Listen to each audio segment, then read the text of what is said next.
ආණ්ඩුවේ මැති ඇමතිවරු කියනවා මුදල් ඉතුරුලා තියෙනවා අයවැය අතිරික්තයක් තියෙනවා මේ එකම අයවැය අතිරික්තයක් තියෙන වෙලාව ආදී පම්පෝරි ගන්නවා. ප්‍රශ්නේ තියෙන්නේ අයවැය අතිරික්තයක් එතන තියෙනවා අපේ පර්ස් එකේ ඉතුරුවක් තියෙන බෑ. මහජනතාවගේ පොකට් එකේ සල්ලියක් තියෙන්න ඕනේ. මහජනතාවගේ පොකට් එකේ සල්ලි නැතුව ආණ්ඩුවේ සල්ලි තියෙනවා කියලා කිව්වට ඒක රාජ්‍ය පාලනයේ හරි මෙතඩ් එකට ඇවිල්ලා නැහැ කියන එක ප්‍රශ්නේ. දැන් එහෙම සල්ලි ඉතුරුලා තියෙනවා නම් අපි රජයට කියනවා පෙට්‍රල් මිල අඩු කරන්න.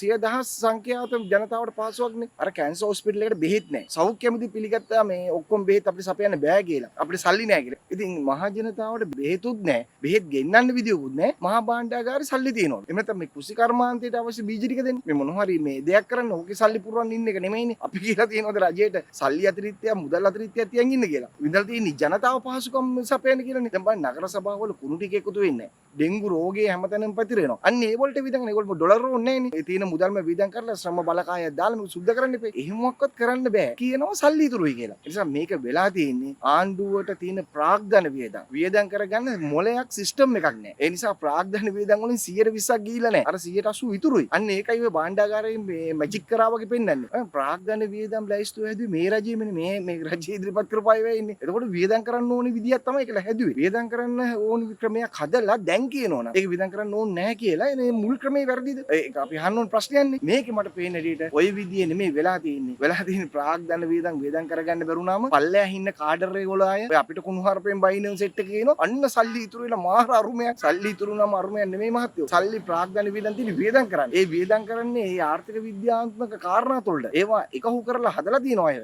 ඒ අය මේ ෆුල්ෆිල් කරන්න බැරි කම කොතන තියෙන්නේ? කෙසේ වෙතත් සල්ලි තියෙනවා නම් ආණ්ඩුවේ අතිරික්තයක් තියෙනවා නම් ආණ්ඩුවේ මුදල් අතිරික්තයක් තියෙනවා නම් අපි ඉල්ලනවා මහජනතාවට අපේ පර්ස් එකේ අතිරික්තයක් තියෙන්න ඕන. අපිට පර්ස් එකේ කීයක් හරි ඉතුරු වෙන්න ඕන. මහජනතාවගේ පොකට් එකේ ඉතුරු වෙන්නේ නැතුව භාණ්ඩාගාරේ පොකට් එකේ ඉතුරු වෙලා හරියන්නේ නැහැ නේ. එහෙනම් මේක කොයි හරි වැරද්දක් තියෙනවා. ඒ වැරද්දට කියන තනි වචනේ තමයි මේ රජයට නොහැකියාව කියන එකයි.